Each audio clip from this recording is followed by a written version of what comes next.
할렐루야. 아름다운 가족 여러분 안녕하세요. 오늘은 8월 8일 화요일 새벽 예배 하나님 앞에 드리도록 하겠습니다. 본문 말씀은 사도행전 19장 23절에서 41절까지의 말씀입니다. 사도행전 19장 23절에서 41절입니다. 그때쯤 되어 이 도로 말미암아 적지 않은 소동이 있었으니 즉 데메드리오라는 어떤 은장색이 은으로 아데미의 신상 모형을 만들어 직공들에게 적지 않은 벌이를 하게 하더니 그가 그 직공들과 그러한 영업하는 자들을 모아 이르되 여러분도 알거니와 우리의 풍족한 생활이 이 생업에 있는데 이 바울이 에베소뿐 아니라 거의 전 아시아를 통하여 수많은 사람을 권유하여 말하되 사람의 손으로 만든 것들은 신이 아니라 하니 이는 그대들도 보고 들은 것이라. 우리의 이 영업이 천하여질 위험이 있을 뿐 아니라 큰 여신 아데미의 신전도 무시당하게 되고 온 아시아와 천하가 위하는 그의 위엄도 떨어질까 하노라 하더라. 그들이 이 말을 듣고 분노가 가득하여 외쳐 이르되 크다 에베소 사람의 아데미여 하니 온 시내가 요란하여 바울과 같이 다니는 마게도냐 사람 가이오와 아리스다고를 붙들어 일제히 연극장으로 달려 들어가는지라. 바울이 백성 가운데로 들어가고자 하나 제자들이 말리고 또 아시아 관리 중에 바울의 친구된 어떤 이들이 그에게 통제하여 연극장에 들어가지 말라 권하더라. 사람들이 외쳐 어떤 이는 이런 말을 어떤 이는 저런 말을 하니 모인 무리가 분란하여 태반이나 어찌하여 모였는지 알지 못하더라. 유대인들이 무리 가운데서 알렉산더를 권하여 앞으로 밀어내니 알렉산더가 손짓하며 백성에게 변명하려 하나 그들은 그가 유대인인 줄 알고 다 한 소리로 외쳐 이르되 크다 에베소 사람의 아데미여 하기를 2시간이나 하더니 서기장이 무리를 진정시키고 이르되 에베소 사람들아 에베소시가 큰 아데미와 제우스에게서 내려온 우상의 신전지기가 된 줄을 누가 알지 못하겠느냐. 이 일이 그렇지 않다 할 수 없으니 너희가 가만히 있어 무엇이든지 경솔이 아니하여야 하리라.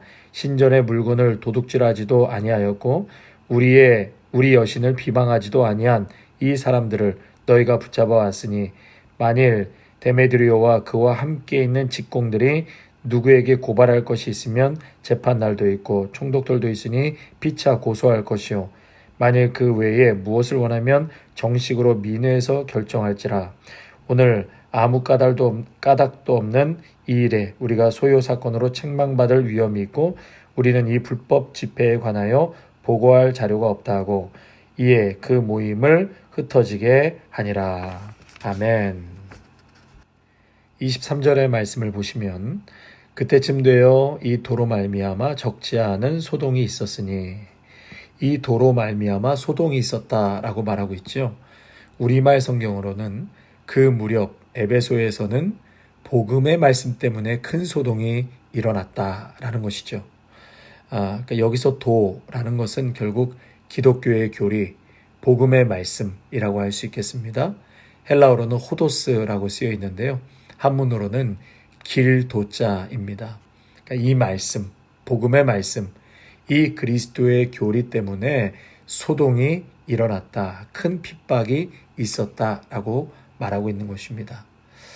사도 바울이 에베소에서 선교할 때 일어난 일인데요. 바울은 에베소에서 3년 동안 복음을 전하게 되는데 그 3년 동안에 얼마나 큰 핍박이 있었는지 또 얼마나 많은 박해가 있었는지 자세한 기록이 사도행전에는 없습니다. 그러나 고린도서 11장 23절을 보시면 사도 바울은 옥에 갇히기도 더 많이 갇히고 라고 말하고 있는데요. 결국 이 말은 고린도와 에베소에서 되어졌던 일이다라고 말할 수 있겠습니다. 오늘 본문을 보시면 에베소는 무엇을 숭배했죠? 아데미 여신을 숭배했던 도시입니다. 심지어 에베소시가 아데미와 제우스 신에게 내려온 우상의 신전지기까지라고 말하고 있습니다. 오늘 본문에서 자신들이 신전지기다라고 말하고 있는데요. 헬라어로는 아데미, 라틴어로는 다이아나라고 이제 표현을 하는데 풍요의 여신이었습니다. 이 신들의 계보를 보면 제우스 신과 레토 신 사이에서 태어난 아폴로와 쌍둥이인 딸이었습니다. 딸, 그러니까 여성의 여자 신이었죠. 주전 560년 때 건립된 엄청난 크기의 신전인데 당시 사람들은 이것이 하늘로부터 내려왔다라고 그렇게 믿었습니다. 그래서 사람들이 이 아데미 신전에 와서 소원을 빌고 또 엎드려 경배하고 또 집에 갈 때는 똑같이 만든 작은 모형 신을 가지고 집에 가서 한쪽 구퉁에다 놓고 그 아데미를 섬겼던 것이죠. 그러니까 이 모형신을 대부분이 사갔기 때문에 여기서 얻는 수입이 굉장했습니다. 그래서 오늘 본문에서는 그 비즈니스를 했던 사람, 은세공업자 데메드리오라고 2절에 나오지요. 이 사람이 좀 유명해서 고전 문서에도 나온다고 합니다. 아무튼 이 사람은 이 신전과 연관된 비즈니스를 했었고 또 이와 관련된 많은 사람들이 있었기 때문에 한마디로 말해서 밥줄이었습니다. 그런데 이 바울이 전한 도 때문에 비즈니스에 큰 타격을 얻게 된 것이었죠. 바울이 뭐라고 말합니까? 사람의 손으로 만든 것은 다 헛것이요 우상에 불과한 것이다. 아무 의미가 없다. 신이 아니다. 그렇게 예수가 그리스도이시다라고 복음을 전했더니 사람들의 마음이 설득되어서 마음이 돌려지기 시작했다고 말합니다. 그러니까 이것이 이들에게는 밥줄이기 때문에 이 바울의 제자들 가이오와 아리스다고를 붙잡아 가지고 연극장 안으로 몰려 들어갑니다. 수많은 인파가 극장 안으로 들어가서 여기저기 난리가 난 것이죠. 그런데 사람들이 왜 자기가 여기 와 있는지도 그 이유를 모르는 사람들이 대부분이었다라고 오늘 본문에서도 말씀하고 있죠. 자, 여기서 그 도 때문에 26절에 마음이 이제 설득되어서 사람들이 이제 더 이상 아데미 신에게 의미를 두지 않는다는 것이죠. 그렇게 되니까 이 생업에 막대한 타격을 입게 되어서 그동안 누렸던 풍족한 25절에 우리의 풍족한 생활이 이 생업에 있었는데 그렇게 되지 않게 됐다라고 말하는 것입니다. 결국은 뭐예요? 자기네가 돈 버는 것 그것만 생각하다가 이제 비즈니스에 타격을 입고 손해가 나니까 소동을 일으키게 된 것이었습니다. 그것도 2시간 동안이나 소동을 일으켰다라고 말하고 있죠. 결국 이들은 돈 때문에 복음을 거절하고 사역자들을 대적했던 것입니다. 성도 여러분, 이 성경에서는 탐심이 곧 우상숭배라고 했습니다. 사람들이 돈에 집착하는 이유는 돈이 안전과 만족을 준다고 믿기 때문이죠. 우리가 하나님을 믿는다고 하면서도 여전히 탐심을 버리지 못한다면 하나님의 말씀은 내 안에서 참된 신앙과 역사를 일으킬 수 없습니다. 여러분, 돈이 없다고 이 탐욕이 없는 것이 아니죠. 혹은 돈이 많다고 탐욕이 많을 것이다 라고 생각해서도 잘못된 것입니다.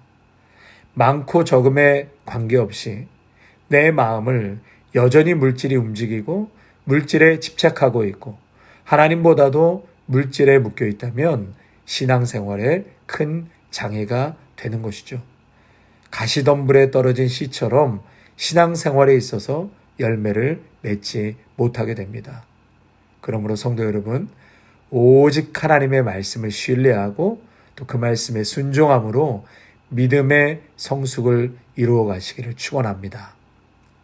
두 번째로요, 이렇게 큰 소동이 에베소에 일어났는데 그 근본적인 원인은 복음의 절대성 때문입니다. 저를 한번 따라 하실까요? 복음의 절대성. 한 번 더요. 복음의 절대성. 여러분, 기독교가 불교도 좋고 이슬람교도 좋고 조상 제사도 좋고 무당 굿도 좋다고 하면 핍박받을 일이 없지요. 그러나 기독교가 핍박을 받는 이유는 뭐지요? 이 모든 것을 부정하기 때문입니다. 다 가짜라고 하기 때문에 핍박을 받는 것입니다. 오직 기독교만이 참 진리요, 참 하나님이시다, 참 신이라고 말하고 다른 종교는 용납하지 않기 때문에 당연히 핍박이 따를 수밖에 없는 것이죠. 오늘 본문 26절에 바울이 뭐라고 말합니까? 26절입니다. 사람의 손으로 만든 것들은 신이 아니라. 사람의 손으로 만든 것들은 신이 아니라. 이것이 바로 기독교의 절대성을 말하는 것입니다.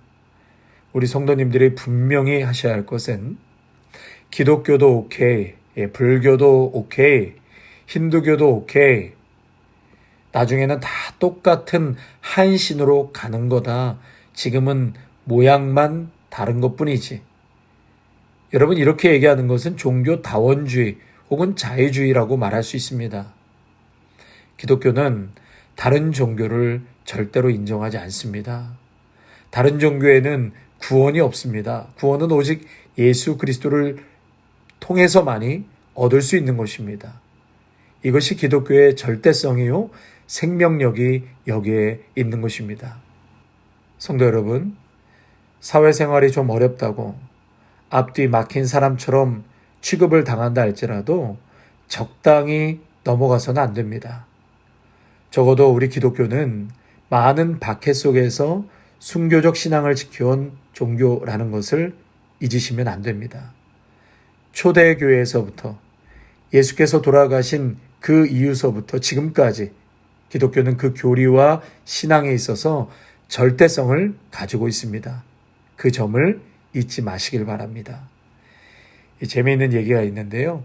이 감리교 창시자인 요한 웨슬레, 이분이 전도로 생명을 삼아 아주 전도에만 특심을 갖고 계신 분이셨는데, 하루는 말을 타고 가만히 생각해 보니까 요 며칠 동안 핍박을 받지 못했다는 거예요.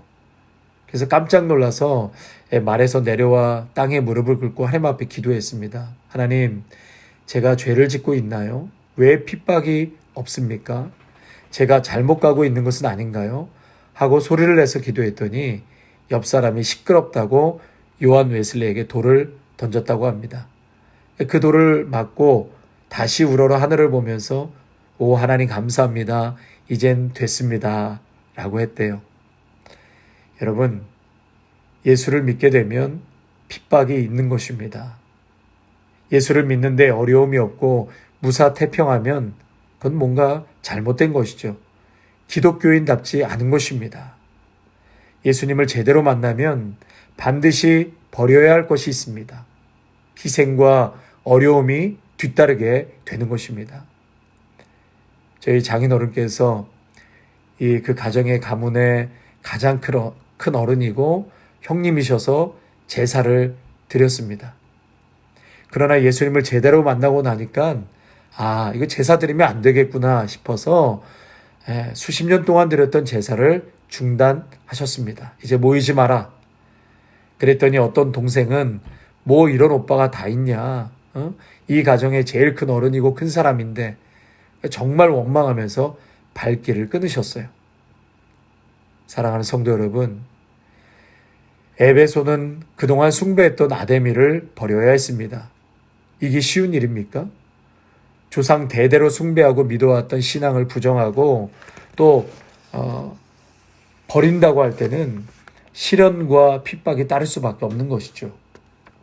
그리고 복음을 받아들이면 옛 생활을 버려야 합니다. 옛 믿음도 버려야 합니다. 옛 종교도 버려야 하고 옛 습관도 버려야 하는 것입니다. 잘못된 생각과 마음가짐도 다 버려야 하는 것이죠. 여전히 옛날 친구 그대로 만나가지고는 신앙생활을 바로 할 수가 없습니다. 예수님을 제대로 만나게 되면 친구도 서서히 주위에서 떠나게 되는 것을 보게 되는데 여러분, 그게 정상입니다.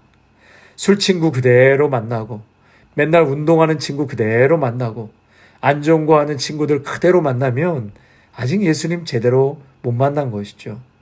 술 친구, 세상 친구, 전도해서 예수 믿게 하든지 관계가 끊어지든지 둘 중에 하나입니다.